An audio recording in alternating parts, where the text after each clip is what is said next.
Welcome into Auburn Addicts, and welcome to another episode of Have You Heard? Got my boy Nick Frazier, Water Cooler Talk Podcast, man. He in here today, bro. We ready to go. You better get in, buck up your seatbelts. We about to take off, baby. Nick, Yay. have you heard? Auburn in the last two games, 1-1. We beat Mississippi State 78-63. Lost to Tennessee 92-84. Nick, what you got on them last two games, man? Talk to me. It is what it is. Man, it looks like it is what it is, man. We kind of up and down these past couple of weeks, man. It's it's the inconsistency. It's been kind of inconsistent. Yes, sir. You know what I'm saying? It don't feel right. You know what I'm saying? But nah, man, Tennessee's a good team, man. They competing to be number one overall seed in the SEC tournament. Yes. So I mean, that's a tough. That was a road game too, wasn't it? Yes, sir. I'm mistaken. Yes, sir. Yeah, that was a tough game, man. But we gotta figure out a way to win those games on the road, because come tournament time, we ain't gonna be in Auburn. We ain't gonna be in Nelville. Figure out a way to make those happen. Exactly. You know what I'm saying? But the Mississippi State game, I think Auburn never trailed that game, if I'm not mistaken. I don't think it did. Yeah, they got. They never trailed that game. They controlled that game all the way through. So I don't know, man. It's an up and down. It's kind of been an up and down past couple of weeks, but man, I'm excited. I'm still excited for tournament time. Yeah, it's almost time. It's almost time. Yeah, man. Oh boy, Dalton Connect was connecting on us, man. Dude went for 39 points, 27 in the second half on us, man. The way they were hyping this guy up, man, Nick, the way they were hyping Connect up, you know, I haven't been watching Tennessee basketball, so I really don't know. But the way they were hyping Connect up, I'm like, man, he can't be this good, man. Then as the game progressed, it got in the second half, man, I was like, man, this guy's pretty good. Then it got to the point was like, man, they can't stop this guy, man. You know what I'm saying? So, and hats off to Tennessee, man. They beat Alabama for me, man. That felt like a win too Saturday. So is Tennessee now in the driver's seat? Are they the number one overall seed right now? Are they going to be champions? As of right now. So I don't know how it shakes out the rest of the schedule, how that shakes out. I got to look at the schedule, but as of right now, they're the number one seed. Tennessee Volunteers, man. You know what I'm saying? Wish it could be else, but hey, there you go. But also, man, before we go to the next, have you heard, man, Leo Berman is out for the season, man. Torn ACL, huh? ACL injury. Oh. Yeah, man. When he went down, man, and I'm like, this dude was literally looked like he was crying, bro. I'm like, okay, that's serious injury. You know what I'm saying? That's serious. When a man grown man cry like that. Yeah, but you know, the ACL injury is not what it used to be. What some people say, they be like now because of the advancements in medicine. I mean, you could probably come back from ACL in 6-7 months. Wow. You know, before then it was a a year-long injury. Yeah, man. But now you're talking maybe 6 to 8 months, 6, 7, 8 months. You could probably come back from that. But still, any injury is not a great injury. Man, wish him the best. Hope everything works out in his favor. Hope everything is good, man. Yes, sir. Appreciate you, Leo. Appreciate you. What you got, Nick? What you got, man? Have you heard? College football is becoming semi-pro. That's what it seems like. College football is becoming semi-pro. So rule change. Okay. So the rules committee is now instituting. They're going to vote for it on April 18th. A 2-minute warning in college football. Okay. And headset communications. Now, between the quarterback and the coaches. Now, this was tested against Auburn in the Maryland game. Maryland was using headset communications with the quarterbacks. How do you think this is going to transpire in college football? Man, I think it's going to be a good thing, man. I think it's going to help with noise, you know what I'm saying, in other stadiums. I think it's going to help with efficiency.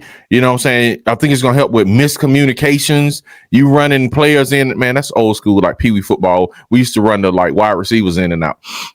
But so it's going to help with efficiency, and it's going to help with accuracy and communications. You know what I'm saying? So I think it's a good thing for the game. Maybe it was an advantage with Maryland that they had it going and we didn't. Maybe it was. You know what I'm saying? Hopefully that was why we lost.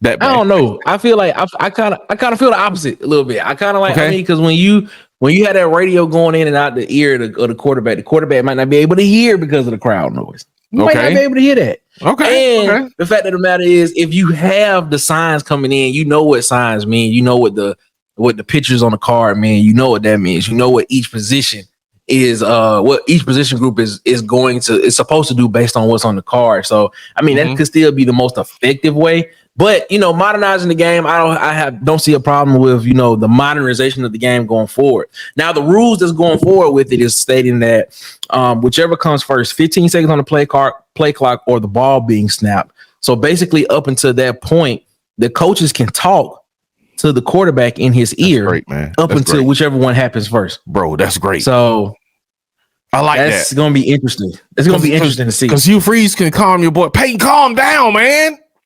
Or he could tell him which way to go based on the defense. Yeah, hey man, look, bro, you see on your right side, don't throw the pick six you normally throw. Okay, just remember, the pick six you normally throw to the right hand side to the exactly secondary member who's squatting.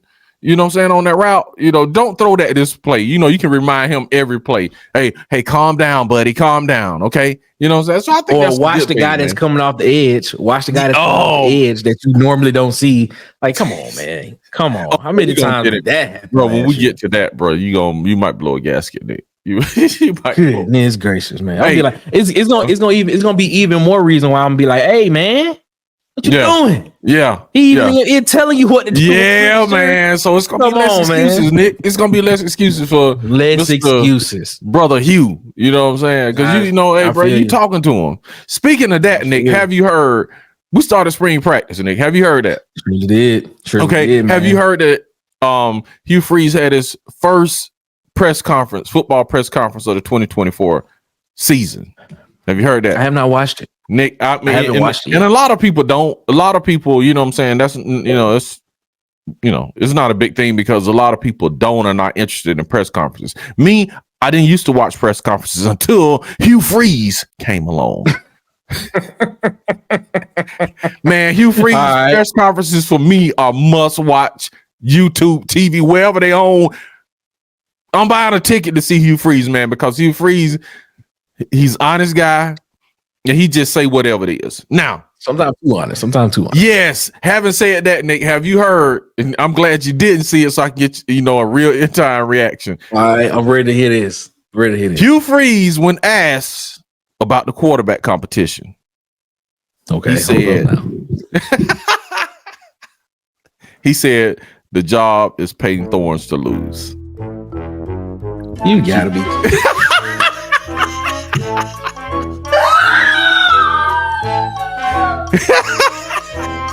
Now, after the bowl game, man, he said it was wide open, Nick. He said it was wide open. He just said in his press conference, he said, man, the job is Peyton Thorne's to lose, man. What's your take on that, man? Sorry to give you a headache, man. Sorry to give y'all a headache. Are you serious? Like, he said that. That's what Kelly, man. Hugh Freeze press conference is must watch. He said Peyton Thorne is QB1 and it's his job to lose it. He kind of like backpedaled on the competition wide open and all this other stuff.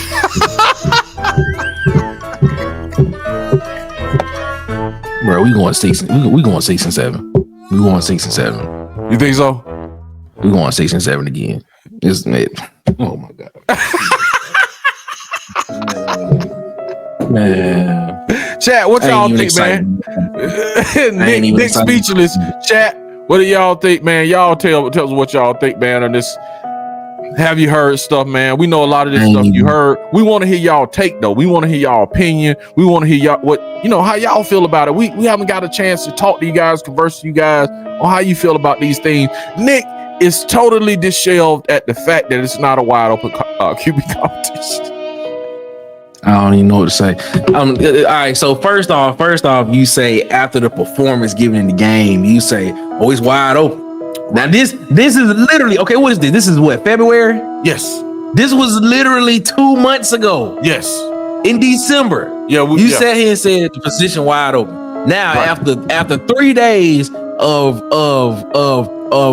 practice with no contact, now it's Peyton Thorne's job to lose. Yes. Come on, man.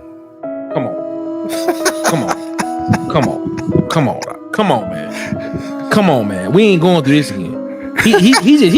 He just want to die on that hill, though. Yeah, man. He really want to die on that Peyton Thorne hill, though. This man is really hitched his wagon, you know, unless he is doing this, you know, just as some kind of Jedi mind trick or something. He is really hitching his wagon to Peyton Thorne, man. And it's like, come on, man. I don't know what it is, dude. Honestly, it's like everybody saw the season. Now I'm gonna get into this. While we into that, and let me unload this on you. While you there, let me just go and pour it all on you, Nick. Two things. Peyton Thorne said last year that Montgomery changed his footwork. So he was like, Montgomery changed his footwork, is what he's saying. He said Philip Montgomery changed his footwork. He said, which, to paraphrase, hampered his game. So he's going back to the footwork he had. So what's the quarterback coach name? Nick is Austin, right? He said Austin and him agreed that he should go back to his footwork he was using at Michigan. And he said that hampered his play. I'm like, huh? So, and somebody said this, man. Somebody said this in 247. They were like, okay, you gotta, what? Say it again, Nick. Huh? They reaching. Bro, you just not good. You just not good. He said, you just not good. Someone made a point in chat. Do you agree with this? Y'all out there in, you know, the YouTube streets, Auburn streets. Do y'all agree with this? Someone in the thread on message board was saying, okay, if you have a quarterback that's been playing a certain way and his footwork has been the same for 4 years, and you coming into a season with all this change, why would you change his footwork? Unless it was horrible or something. But then if it was horrible, why would you go back to it? Thank you.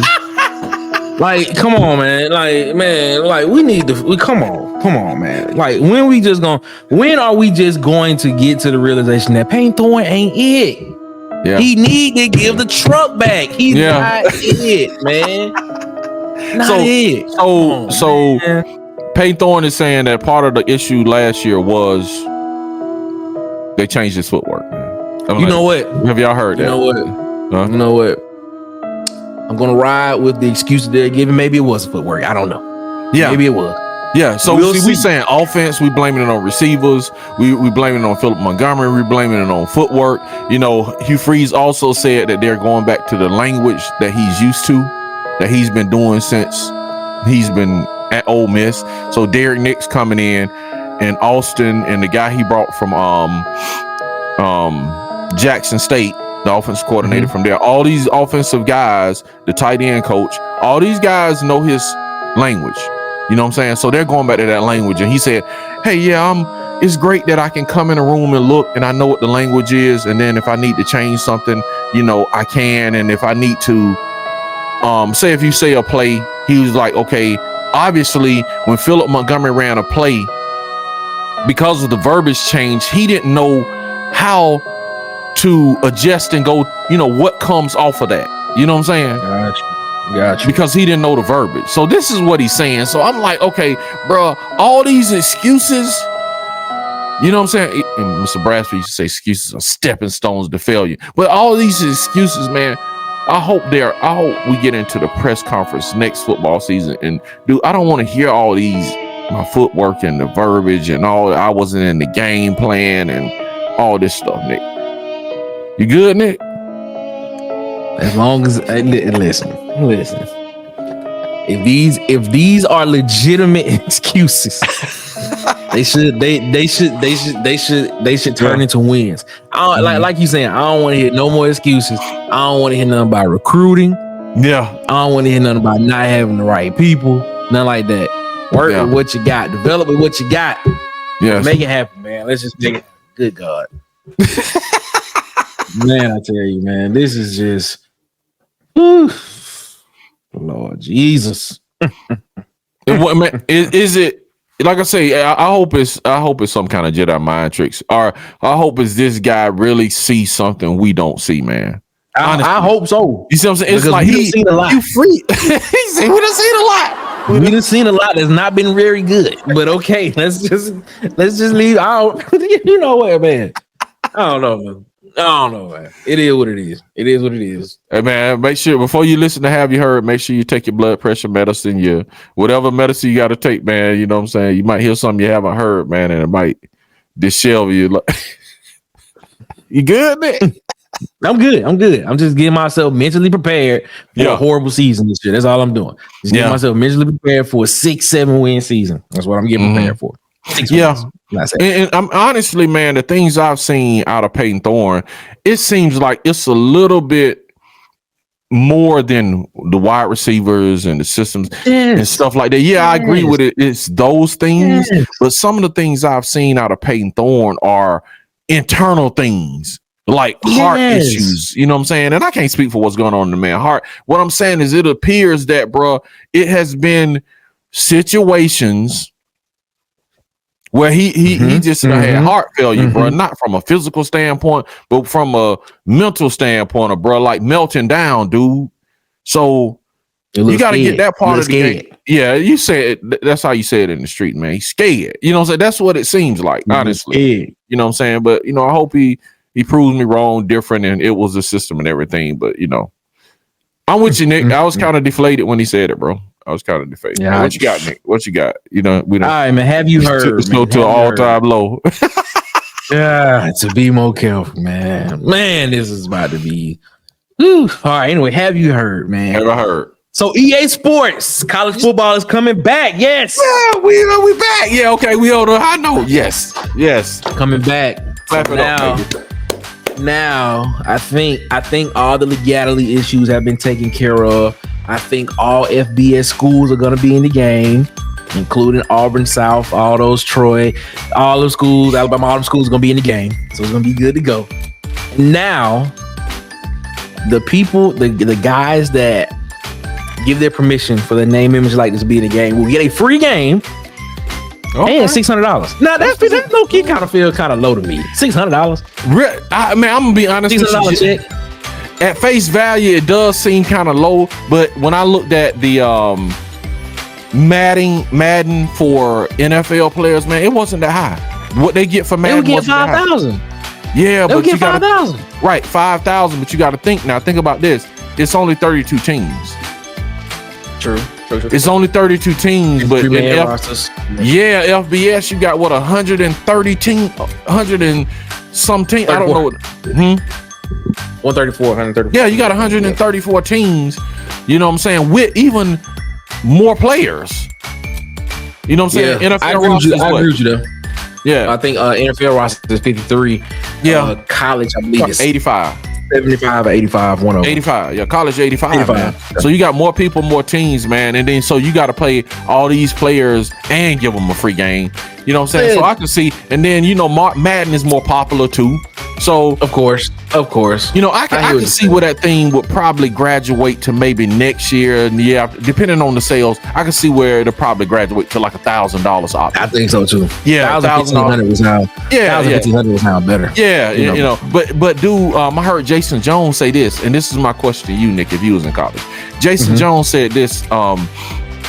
Blackaby asked him about the same thing, about the $600 opt-in and everything. He was like, "Man, I had no idea that was a thing." And really, yeah, he was like, "I had no idea." He was like, "We get $600 for opt-in." He was like, "I would have opted in for free." Really? Then that's my question to you. If you are a college player, Chad, I want y'all to answer this too. If you were a college player right now, would you opt in? For $600? Sure. Yeah, I'm not turning no money down. Yeah, I mean, you know, I'm not gonna turn Jason Jones. I opt in for free.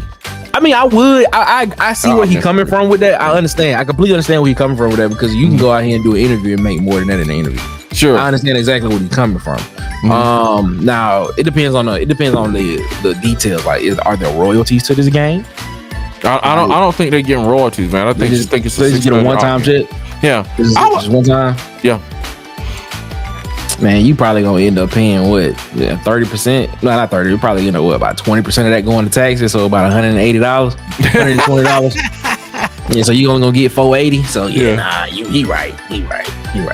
Yeah, I ain't gonna lie, bro. I would just to be in the game, man. Just to be in this turn on an EA Sports game and see myself in the game.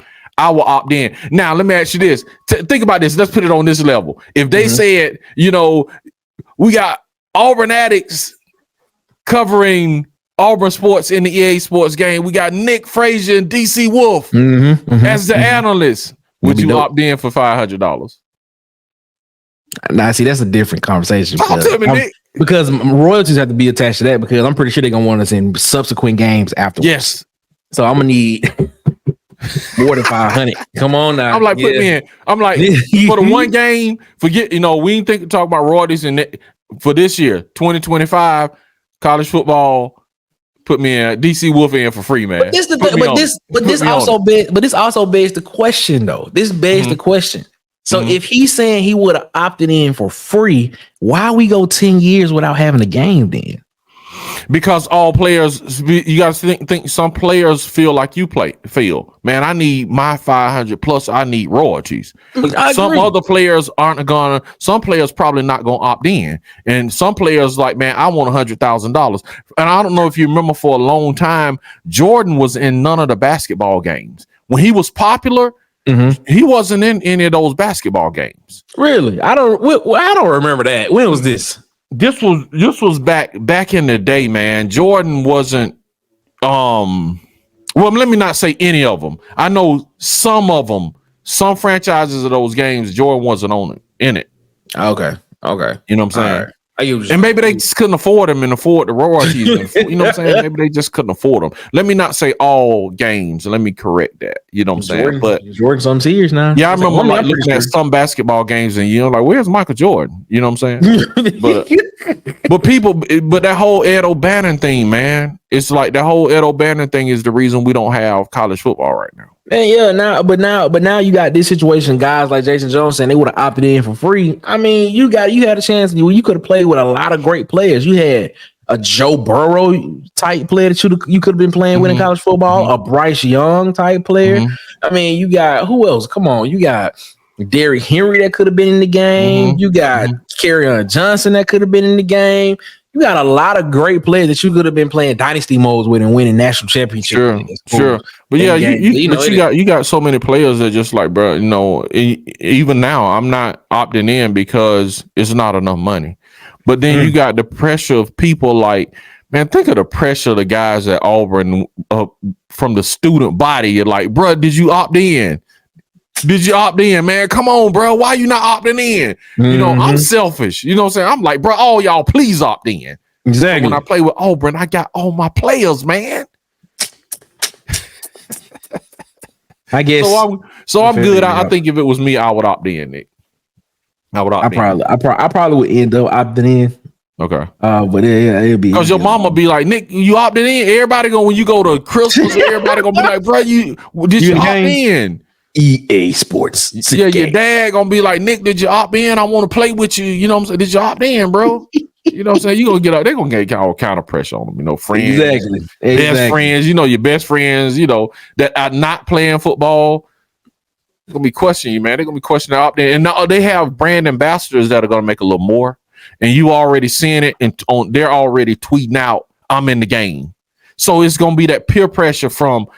A Peyton Thorne, peer pressure from a Hunter, peer pressure from your defensive players like if Austin Keys is in, what I'm saying, McLeod is in, and then they like, bro, you in the game, did you opt in? So it's gonna be internal pressure, external pressure, for everybody to opt in. But I'm ready for the game. Just like I said, I'm gonna spend $500+ just to play one game mainly.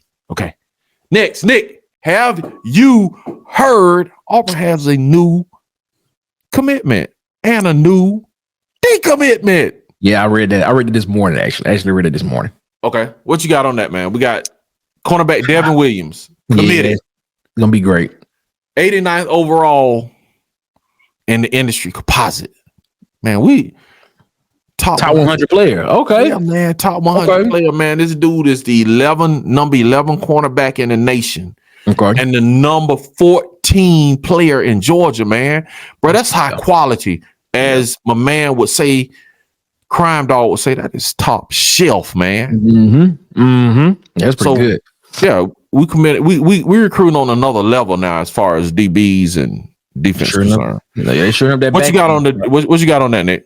Yeah, it's gonna. I'm excited. Okay. I mean, this tells me that defensive secondary is gonna be a very important part for the defense, especially when you got Charles Kelly and Wesley McGriff, Crown Dog back there coaching. Yes, sir. So it's gonna be a very big, very big task, stopping the pass over the top.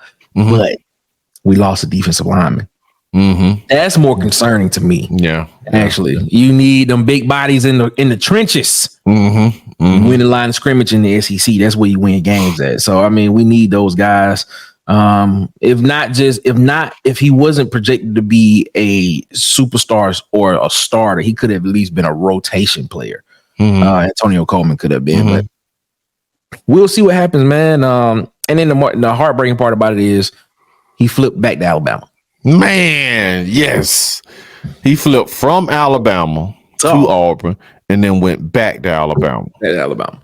So I don't know. I mean, we still got a long way to go. Maybe, they put the work on and maybe he flips back to Auburn. Back to Auburn. That would be great, man. We'll see what happens. You know what I'm saying?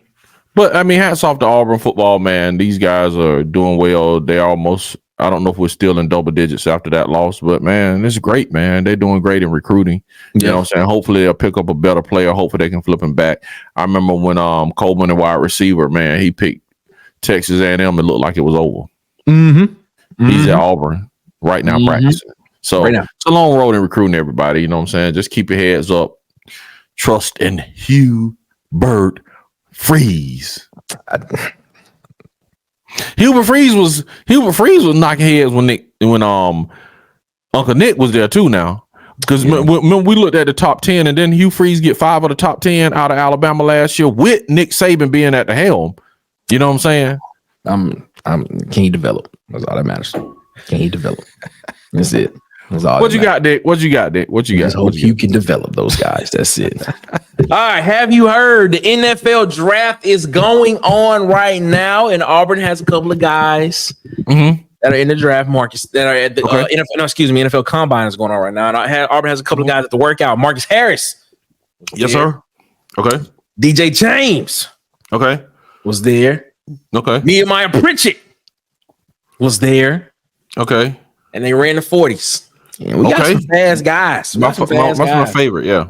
Got some fast guys at Auburn. Nehemiah Pritchard posted a 4.36 40-yard dash.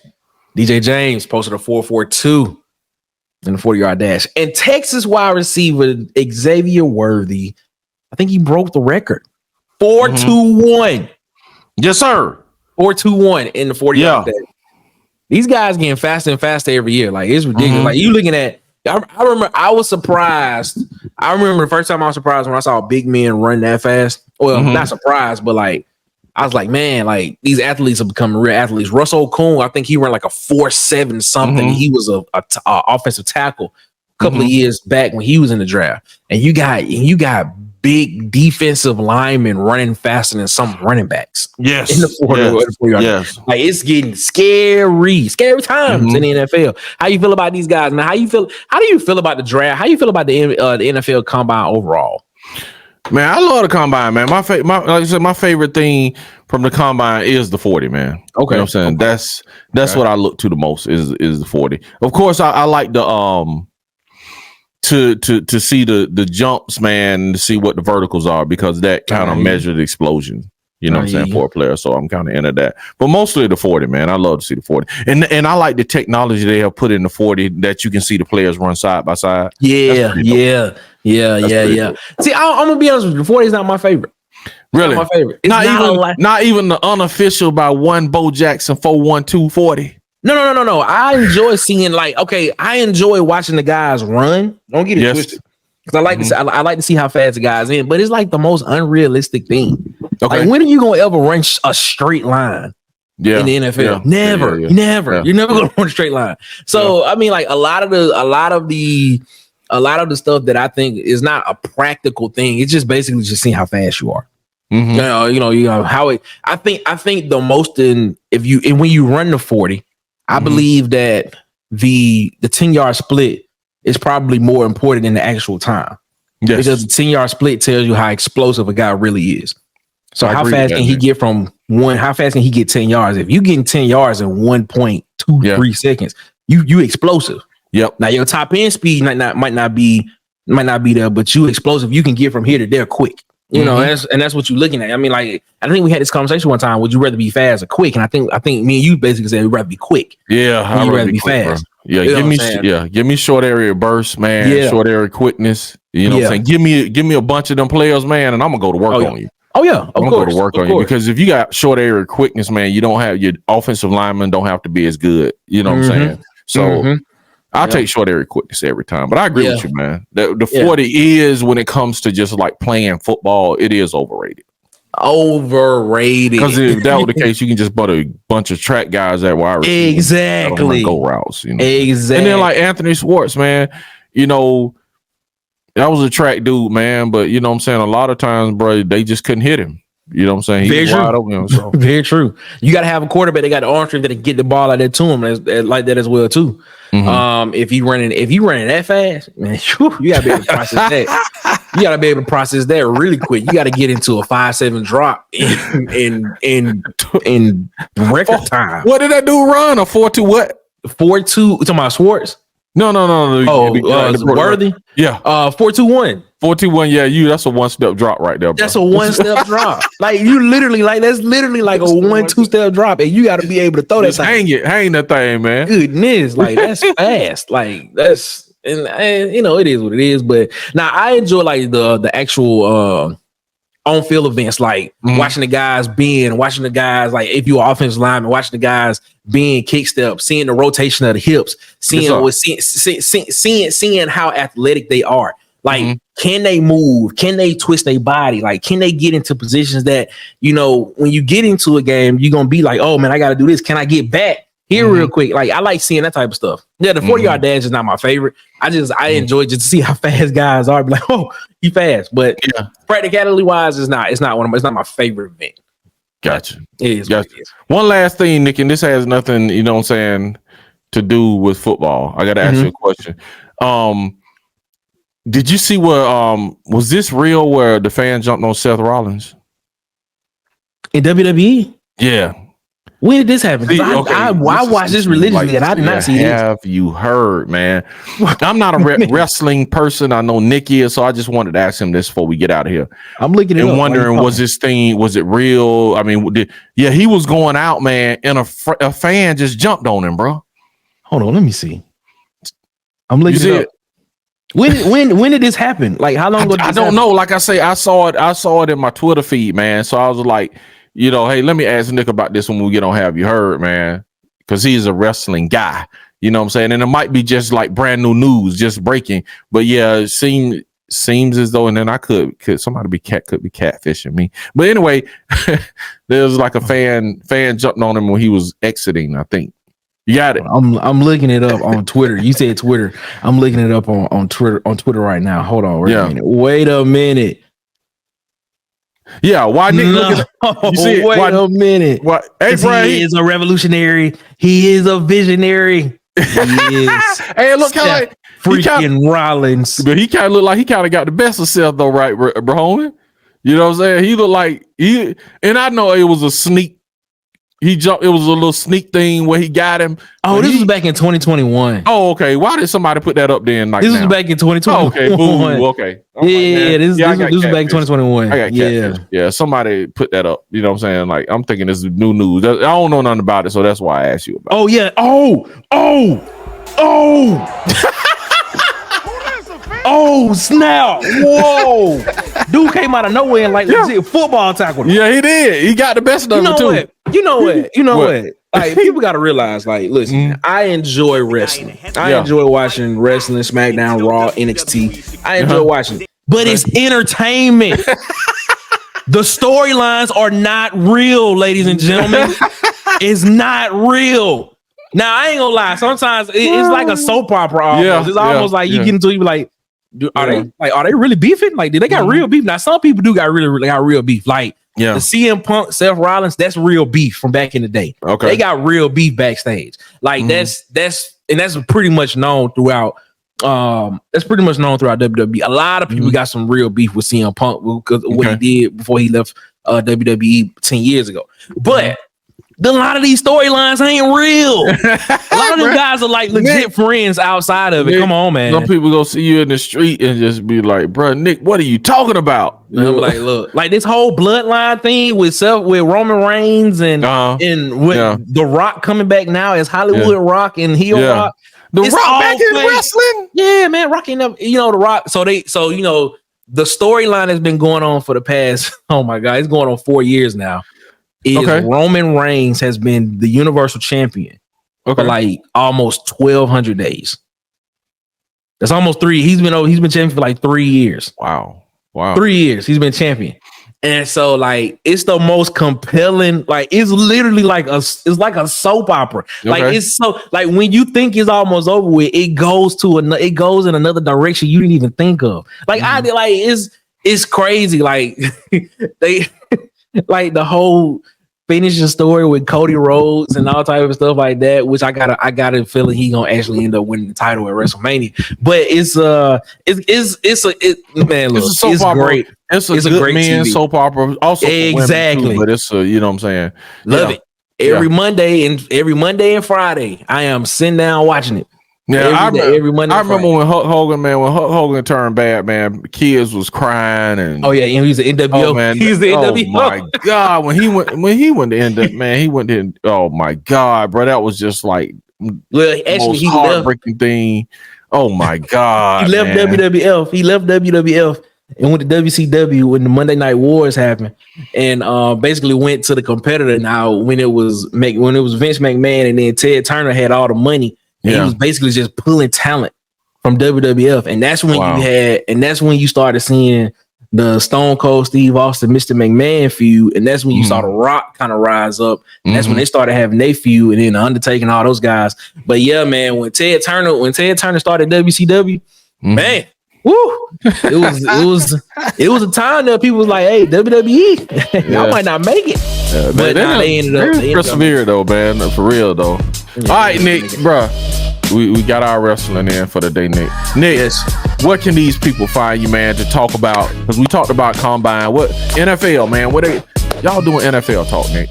We do NFL talk. We do NFL, NBA talk. Y'all doing college talk. Y'all do Auburn talk. Yeah, y'all do it all, man. Yeah, man. You know what I'm saying? What can we find? Water Cooler Talk Podcast, ladies and gentlemen, man. We appreciate y'all so much. Man, go to our YouTube channel right now, man. Go subscribe to the channel. Go watch some of our videos, like, subscribe, and share. If you like listening to podcasts on your favorite podcast player, wherever you listen to, Apple Podcasts, Spotify, iHeartRadio, Google Podcasts, wherever you listen to it, you'll find us there. Like and rate and rate and review the podcast on your favorite podcast player if you like listening to it, man. It helps us, just moves us up in the rankings so other people can listen to it as well. We here every Wednesday, Water Cooler Talk Podcast, around the water cooler, giving our perspective on sports, and we appreciate y'all so much, man. Thank y'all so much, and we enjoy coming. We'll see you. That's what's up, Nick. I'm DC Wolf at Auburn _Addicts. We in these YouTube streets, man, and we are Auburn Addicts. And we are telling you, tune in every week to have you heard. To see the things like that, man. Nick Frazier, Water Cooler Talk Podcast, and his partner, Marcus Fitzpatrick. I am DC Wolf. I like to say War Eagle. Nick, what you got before we got to get out of here, bro? War Eagle. Yeah.